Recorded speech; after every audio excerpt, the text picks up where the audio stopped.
will never tolerate evil. My friends told me they feel booms, they feel it in the ground. And on Ukrainians fleeing the fighting. The outpourings of support is unprecedented. 11,000 employees laid off. It's time for American troops to come home. Millions around the world hungry and malnourished. The world bracing for food shortages. Hurricane Ian has changed Florida forever. The deadly conflict between Israeli forces and Palestinians continues. It is time to officially recognize Jerusalem as the capital of Israel. I think when we're rooted in Christ, we can survive anything. America is truly ready for revival. Tens of thousands have accepted Jesus Christ, and thousands have been healed.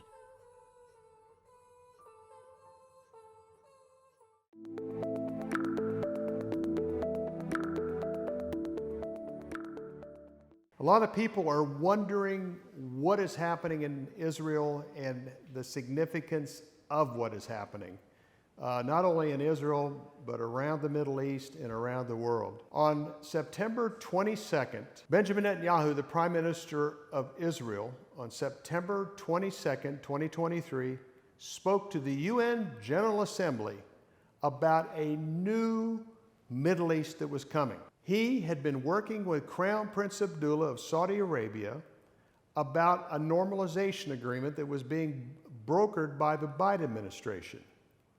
And it was very significant because Netanyahu went into great details of the vision of a future Middle East. Palestinians and Israelis, Jews and Arabs getting along, a time of peace.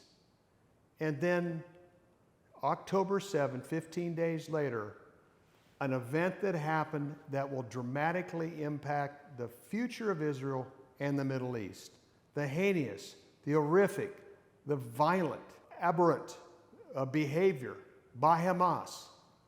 Israel finally decided we cannot continue to have these conflicts and skirmishes which they've had over the years. And they have taken this conflict very, very serious. But what's happened, the international community, the mainstream media throughout the world is very pro-Palestinian.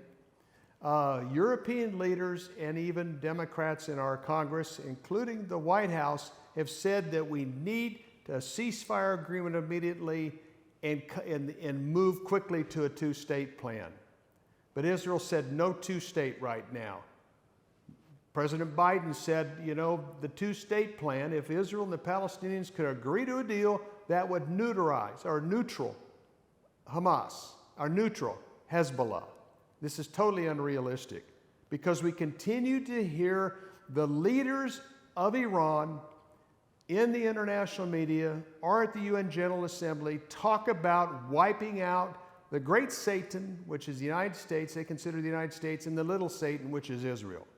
And still to this day, I can't fully comprehend the fact that Iran is given this kind of access to the international community through the UN or in international events. But we are not a surprise.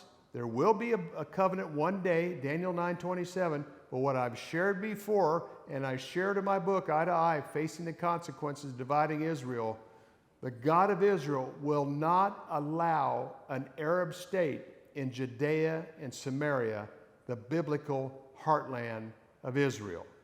And one closing note, we know biblically and prophetically, the scriptures point to Israel and Jerusalem being God's time clock, which will be the nations of the world will come against Jerusalem in the final battle of Armageddon, and then our Messiah, Jesus Christ, will return to the New Jerusalem and begin his 1,000-year millennial reign.